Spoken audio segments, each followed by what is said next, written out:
If energy flows where attention goes, what can we imagine and create if we focused more of our attention on what's good in the world? My name is Lisa Lang, host of Spread Goodness TV. Our mission with Spread Goodness is to uplift the vibration of the planet through acts of human kindness and generosity of spirit. This season, we take you from the West Coast to the Midwest, all the way east to Ireland and back to highlight people, places, and experiences that raise our spirits, heal our hearts, and make our world a better place. This is Season 2 of Spread Goodness TV. This episode features heroic efforts made by an emergency responder during the July 4th parade shooting in Highland Park. Some content is descriptive and may be triggering to some audiences. Viewer discretion is advised. This is my hometown, Highland Park, Illinois. I was born here. I grew up in this house. Highland Park is known as an affluent community 25 miles north of downtown Chicago. Situated along Lake Michigan, it has a vibrant uptown, world-class public education, and beautiful neighborhoods. It's idyllic in many ways, so much so that Highland Park was featured in many John Hughes and other films in the 80s, like Ferris Bueller's Day Off, Weird Science, Home Alone, 16 Candles, Risky Business. The list goes on and on. Now, it is known for something else. On July 4th, 2022, at 10:14 a.m., roughly 15 minutes after the Independence Day parade had started, 7 people were killed and 48 others wounded by bullets and shrapnel. I grew up not only attending this parade with my family, but also decorating my bike and riding in it with friends. It's a popular tradition where the whole town gathers. Last year, members of my family were watching from the rooftop of their building when they heard what they thought were fireworks in the moment, but realized the horror when everyone started running for their lives and racing for cover. In the moments that followed, countless heroes emerged. This is the story of one of those brave heroes who faced the unimaginable to try to save people's lives. I met Earl Slavin just a few weeks after this horrific event in the Peace Pavilion, a space that was organically created for people to pay their respects to the victims and begin the process of healing as a community. He was introduced to me by another friend I had just met there, Harvey Blender, also affectionately known as the Cookie Man in Highland Park. The 3 of us took a bike ride through the scenic paths in Highland Park to grab coffee, and then Earl and I continued onto this gorgeous lakefront setting. With no tripod or videographer, I propped up my phone with a beanbag and began recording. Yeah, Highland Park's a great community. I didn't know this, but apparently people are born and raised here, and then they leave and they go off, but they eventually come back to Highland Park, and it's a community where you can be, or you can stay. You can be born, live, and die all in one community. There's something about that. But that happens in a lot of communities in the United States, but there seems to be akin to the lake and Ravinia and the downtown, and it's a home feeling. It is, yeah. It feels like home. It does feel like home. I feel that too, and it was really weird yesterday just walking around and just getting the chills all over, and I was like, there really is no place. Yeah, that's good. Yeah. Good friends. Heard that somewhere. Yeah. Yeah. And what brought you here? I'm a business. I opened a business, a car wash in Highland Park. It's called Crossroads Car Wash. Right. And I opened it in 1987. I was just 29, opened it, ran it, and it served my family and I very, very well. Yeah. All these years. Sold it 4 years ago. Amazing. So you raised your whole family here? Yes. My 2 boys. You were born here? Yep. Yeah. Highland Park High School. Okay. So we were talking a little bit earlier, like how this is such a unique community, and you mentioned, that people are born and raised here. They find their way back here. What else would you say is unique about Highland Park? Ravinia is a very unique feature.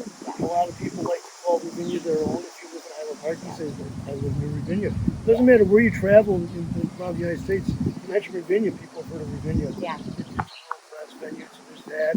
This beautiful lake shore here that we get to look at and enjoy. And that's, it's a good feel. It's a high quality premium community, great services, great schools, great business, world class businesses and stuff. Yeah. It's a good reason to be here. I agree. I feel like in growing up here, I feel like I learned a high level of service that I bring wherever I go. I definitely attribute it to that. Like we talked about with schools, Yeah.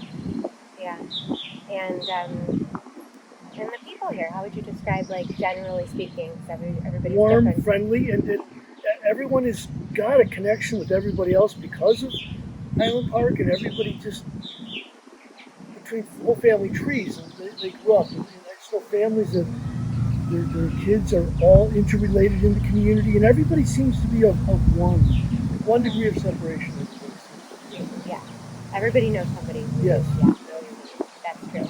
Yeah, and even when I was away in Los Angeles, when we came together at the vigil, not even that long. I didn't know anybody there, but I knew people. Yeah. You know, we were 1 degree away from each other. Yeah. We're out in LA. So, yeah. Would you feel comfortable sharing Yeah, do you want to hear a story about that? Yeah, I would. Yeah. So another thing about Highland Park, they offer there's a national organization called CERT, CERTS, Community Emergency Response Team. They are civilians.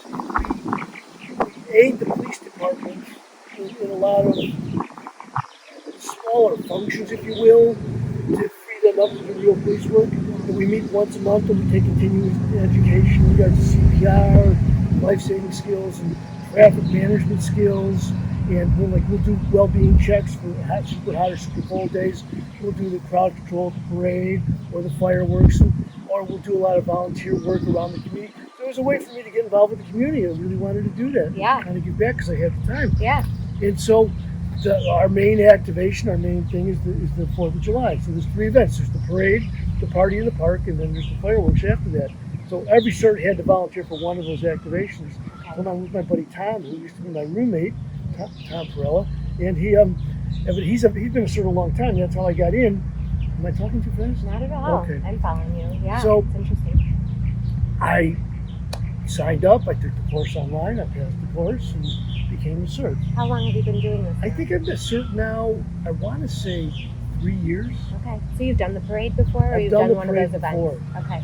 So I always like to do the parade because it involves biking, because I'm a bike rider, as you know. Yeah. And so what happened is we ride along the parade routes to the left and right of the floats. So my job that day is to prevent the little kids from bum rushing the floats to get the candy. They don't get run over by the floats. Right. So this is what I'm expecting to do.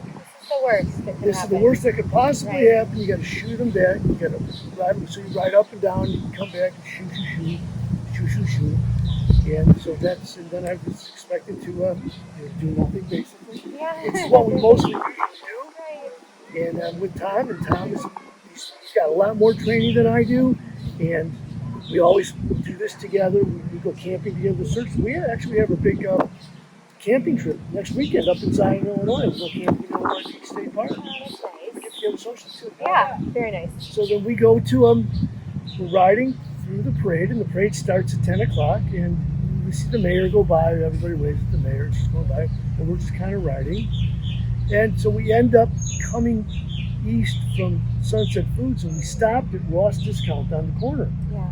And we set our my kickstand down. We don't remember why, but all of a sudden there's this like mechanized metal like shooting, and we could tell it was not. A lot of people say fireworks backfiring. We were so close, it sounded like mechanized, rhythmic metal. It just you knew. I never heard of it, but you just knew. Yeah. So we ducked underneath Russ. By this time, there's a little cubby under Russ, and people are scrambling all around. And so I'm with Tom, and we're standing up. We're standing up, and so we're looking down 2nd Street because it sounded like it's coming from Michael's, shooting down 2nd to Central. We didn't know. He's right above us, 20 feet up, 10, 15 feet above us. He's shooting it so loud. And I start thinking, and then he reloads, and it's like mechanized killing. I knew there's going to be a problem here. Oh my what went through your mind? And do you mind if I just wait 1 second? Sure. Because I'm like, in my mind, did I start the camera? And I would hate to miss all this. So, yeah, we're good. Okay. I'm not a professional filmmaker yet. So thank you. And I don't want to think about that. We were good. So yeah, what was going through your mind at that moment? Like, I mean, obviously, it goes so fast. I can only imagine that either, I don't know. I mean, we wanted to find the shooter. We wanted to see where the shooting was coming from. So you were of sound mind enough to even think that way. We wanted to find out where the shooting. We kept ducking out, ducking out. We don't know he's right above us. We kept ducking out, ducking. We can't find it. So finally the shooting stops and there's dead quiet, dead calm. A lot of people have already scrambled, or about 80% have already scrambled. The rest are scrambling. And we look across the street, the Walker Brothers, and we see people dying. So I'm just like, well, we both knew we had to get over it. So I have the presence of mind to say to myself, I'm not that skilled in life-saving techniques. And I didn't. Tom knows. I said, I'm going to follow Tom. I'm going to be a tail on his dog. He's going to be the dog, I'll be the tail. Whatever he says, I'm just going to go and do. He's more trained than I am. Yeah. Right across the street. Sure enough, we get toward to the side of Walker Brothers. And we see the 5 people dead right then and there. And we tried to turn over Irina. She was on the steps kind of going down, and she was covered in blood. She had a shot here and just blew out the back, and she's still alive. And Tom's like, she's still alive. Let's try to turn her over. But if you want, I can tell you, but we couldn't get a grip on her. She was so bloody. She was too slippery. You can't deal with this like it's a sack of a bag of shot. You can't deal with it. We couldn't turn her over. She died right there in her arms. And you could see where her husband, I forget his name, Kevin, he had crawled and he died with his eyes open. He crawled about 10, 15 feet. I didn't have the presence of mind to take all this in. I'm going back over this with Tom because Tom had a real grip on this stuff. So we couldn't save these. There was 3 people completely dead, and she was then she died. There was nothing we can do for these people. They were hit so hard, they died before they hit the ground. I mean, they were bullets are gigantic. So we started moving closer toward Central. That's where the more injured people were, closer toward the street. And we just started to do tourniquets, and we started to do whatever we could to keep people alive. And by this time, they would set up a triage in the intersection of 2nd and Central. And the ambulances had already been returned. We were one of the first people on the scene. We were right there, but there was a few others, but we were among the first few on the scene. And this time the ambulance had turned around because, when you have a parade, your fire trucks drove through and your dignitaries, well, they already came back. So they were part of the parade, you're saying, the ambulances that were in the parade? Yeah, they were all in the parade. They hadn't gotten very far. Right. And so they all turned back and they started lining up, and paramedics are rushing, police are rushing, everybody's rushing in. And we're all doing what we can to save the living, but the dead had to just stay. They just had to stay there. To tell you the presence of mind, I was only totally focused. There was no time to look. Oh my God! There was no time to gawk and look and take it in. It was just move on to save someone.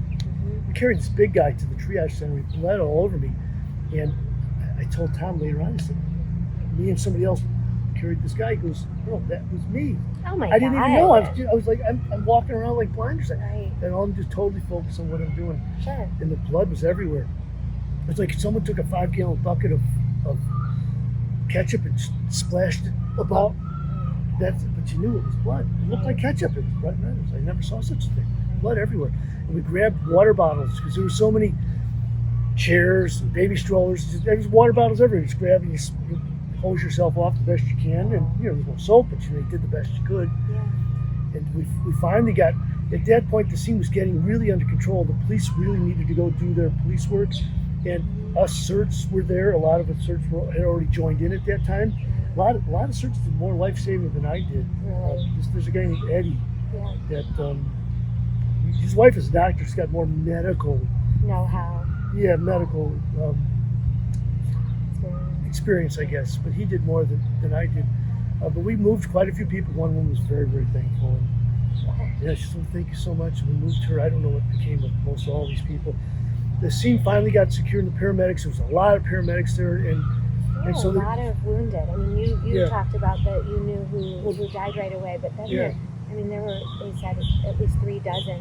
the Tribune said last Sunday, of the 7 that were shot or killed, there was 47 that were wounded, and these people all got bad wounds.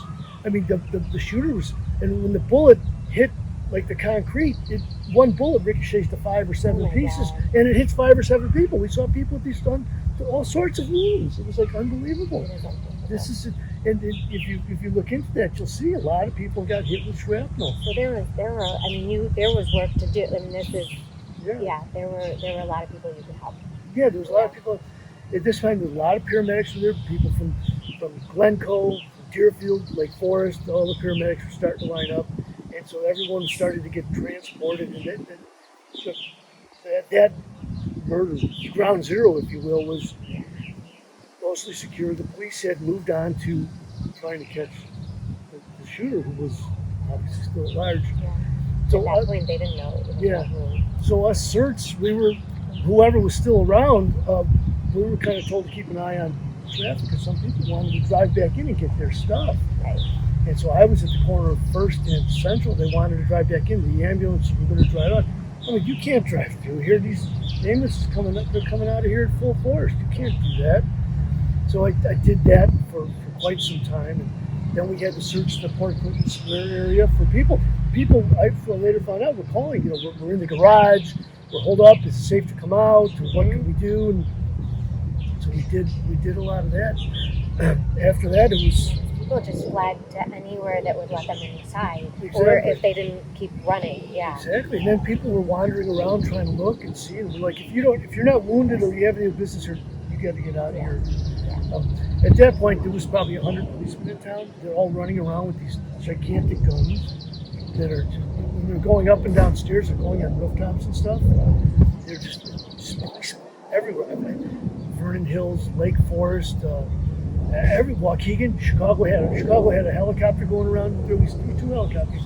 One was Chicago. It was so close, like this bird. I mean, you could see the spinach in their teeth. That's how close they were. The guns are sitting out there like guns, like that. So crazy. It was an unbelievable scene. I had no choice but to go in and do what I did. Yeah. So that's We so like I told you, after I finally left, I left my phone in my bike because I had my phone and most people's phones were exploding, and mine was in my bike, and I didn't take any pictures. I didn't talk to anybody until I got back to my bike 2 hours later. I'm lucky I got it. Otherwise, it would have been held for a week. Oh my gosh, I wouldn't have even thought of that. And my bike, my phone had exploded for days. Just days. People were just Yeah, everyone wants to know what's going on. Yeah, I was one of those people. Yeah, so we did get interviewed by the ATF, Alcohol, Tobacco, and Firearms, and the FBI, and they debriefed all of us and everybody who was at the immediate scene. One of the things that they made everyone go around the room and tell their story. That took like 3 hours for us to do, but a lot of people were more exposed to it than I was, with much more critical injuries. One of the things that they interviewed the dispatchers for 911 in Highland Park, and these women, oh my God, I knew one. She's like, you have no idea what we went through. People are calling, we're stuck in this, send help, send help, send help. And it's like, if you're not hurt, sit down. If you're not hurt, then shelter in Sit place, if you down. feel safe, then go. How many times do I have to tell this? We're filming here, just to let you know. What? We're filming here, just to let you know. You're welcome to be here. I just wanted to let you know that. Yeah. They're filming? We're filming here. Oh, sorry. No, that's okay. So one of the things that they said to us certs is, you guys don't realize what, you guys your lives were in danger. I didn't think that way. They're like, what about the ambush? The first responders. What if they go ahead and there was 2 or 3 shooters at different points? Right, we didn't know. We didn't know if it was one person or many, right? Right, no one knew at that time. And as a result, they're like, you guys don't have vests, you don't have guns, you don't have shields. You guys just ran right into this danger. You guys don't even realize you're in trouble. I'm thinking like, I never thought of that. You didn't even think of that. Didn't even think of that. You just knew that you had to do it. There was something. I just had to go. Tom and I were like, we got to go. We just got to go. There was no thought for ourselves at all. Yeah. That's incredible. You are a hero. You know that people are telling you that. Everyone was a hero. It's like Harvey said, some people are bigger heroes, some are less. But I will tell you that I feel fortunate and lucky, and I sleep at night because I was able to be there to help my Highland Park community. I did something. I feel strong. I feel brave. I didn't throw up or look or gawk or run. I feel strong. I just totally focused on my charge, which was save people, which is what CERTs do. We're there to save people. That's why you sign up for the job. Yeah. Right. And you can look back on that and say, I did everything I would have wanted to do. I did everything I was trained for. Tom did more. He was trained for more. I did less.